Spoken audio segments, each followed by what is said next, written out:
Hello and welcome back to the Stronghold. This week's Friday Night Magic at Home event allows us the opportunity to talk about some of the finer points of deck building, specifically the fine art of the Artisan format. A lot of people think that Artisan is just pulling the rares and mythics out of your deck, and while it can be that simple, there are a lot of pitfalls and particulars to a format like this that really need to be explored before you can build a deck for this format that will give you the edge over the folks that just think pulling the rares and mythics out is the way to go. But before we get into all that, did you know that the majority of YouTube viewers never end up subscribing to channels, even the ones they watch the most? So allow me to take this opportunity to invite you to subscribe to the Planeswalker Stronghold for all of your new player, free-to-play, and budget needs. That way, you never miss out on a thing. Now, the first thing that you need to understand about the Artisan format is that the majority of your efficient mana fixing through land comes at the rare level. So when you exclude that, all that you're left with is your commons and uncommons for mana fixing, and it is far less efficient. One of the better examples of the most efficient mana fixing of land at an uncommon level for this budget year is Tournament Grounds. This uncommon comes into play untapped, so you don't have your tempo loss, and gives you access to 3 different colors. Because of that, you are going to see a potentially higher concentration of Knights decks in this event in all of the color combinations. Beyond that, at the common level, we have the life lands as well as evolving wilds, both at a common level. These force your mana to come into play tapped, costing you essentially 1 turn each time you do it. Overall, the tempo loss makes this format much slower, but a lot of people aren't going to recognize that. They are going to continue to play 2 and in God help them 3 color decks will still be very prominent.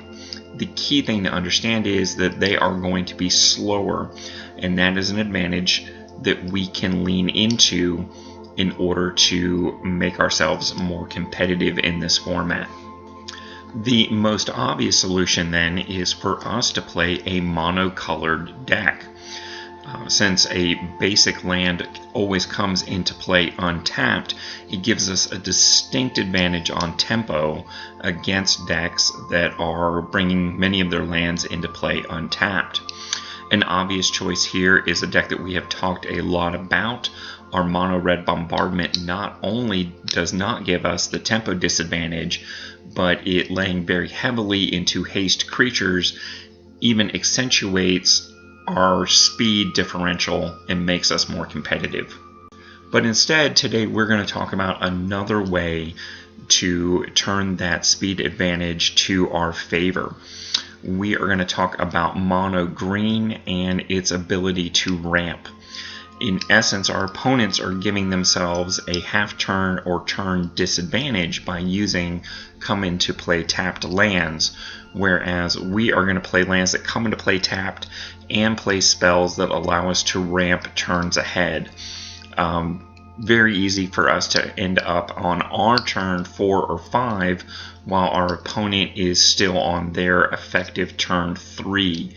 This allows us to drop threats at a much more efficient rate and challenge our opponent to deal with those threats when they have less resources to do so. While we could easily use a spell like Cultivate to accompany this sort of ramping effect, I prefer to use a card like Beanstalk Giant that not only allows us to ramp into our turns and our mana faster, but also allows us a card advantage by presenting a late game threat to our opponents. Since this is going to be a cornerstone of this deck, it only makes sense for us to also add in Edgewell Innkeeper to push that card advantage even further, and see what other adventure spells we may be able to add in from green in order to make this advantage even more prominent within the deck. And there's a couple more mono color tricks that we can add into the deck. The first being the adamant keyword ability. Because we're playing a monocolored deck, we will always be casting these spells with the color mana that it is looking for. In essence, we're getting a free boost to our spells without taking any different consideration to our deck building. Basically just leveling up our advantage. For instance, a spell like Outmuscle not only allows us to boost our green creature by adding a +1/+1 counter and then using it as a removal by fighting one of our opponent's creatures, the fact that we've only used green mana to cast it will always mean that our creature becomes indestructible, so it can take out a creature of equal value without any risk to our board position. Devotion is another strong, almost auto-include in a monocolored deck. Essentially, we are already fully devoted to a single color, so using spells that profit from that is really sort of a no-brainer. For instance, Clothy's Design allows us a strong overrun effect in the late game. Essentially, we might be able to cast this on turn 5, giving all of our creatures a +X/+X that could easily be 5 or 6, turning all of your board position into 7/7 or better creatures really can be a game-ending situation. Since it is sorcery speed, we will not be tricking our opponents into making bad blocks, but rather forcing them into a survival situation where they have to block with everything and open up their board position, so that we can swing in the following turn probably into a fairly open board with little to no degradation of our prior board position. Another old favorite combat trick for us, something like Invigorating Surge, does allow for that bad blocking opportunity to allow us to improve our overall relative board position while bringing us even closer to ending the game. Now, before we get into the details of my particular deck list, Matt wants you to know that the full list is down in the doobly-doo. You can just pull it up there and import it directly into Arena as a great starting point. And I call it a starting point because a deck like this is going to be heavily influenced by the details of your collection.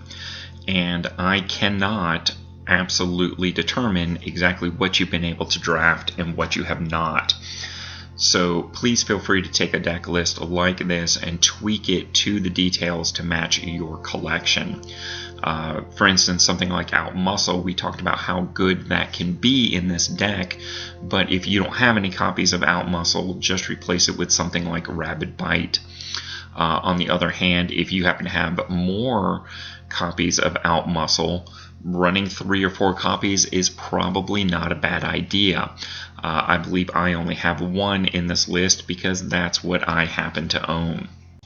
Never be afraid to take one of my lists and make it your own, because really that is the intent.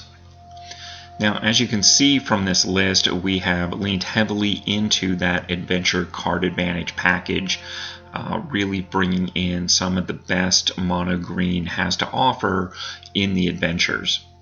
We have also laid in our adamant and our devotion to what extent we can, but again, that is going to depend very heavily upon your drafting decisions up to this point in the season. Lastly, we ended up with a bit of an unexpected +1/+1 counter theme within the deck that we have grown to know and love through our green-white Be My +1 deck. It's not nearly as robust here, but it is definitely bringing another threat to the table. And of course, we couldn't hardly build a deck in green without including some of the mutate creatures. Our choices here bring in both a ramp ability as well as accelerating creatures directly onto the battlefield to present more threats. But of course, let's not forget that the whole reason that we participate in an event like Friday Night Magic at Home is the 2 free rare or better ICRs that you get for each of your first 2 wins.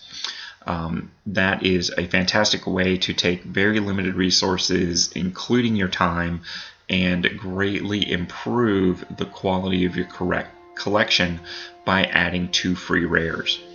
Similarly, while I am not a big cosmetics guy, this is another opportunity for you to partner with your friendly local game store and get a code that will allow you to redeem for 2 free cosmetic items. Cosmetics items do not functionally change the way you play the game or improve your collection, but some people find it fun, and if that's for you, this is a great opportunity. Now, with all that having been said, don't forget to like, comment, and subscribe as the budget way to support your favorite budget channel. Do it for Graham, do it for the algorithm, do it for the iced coffee. And until next time, I'll see you in the arena.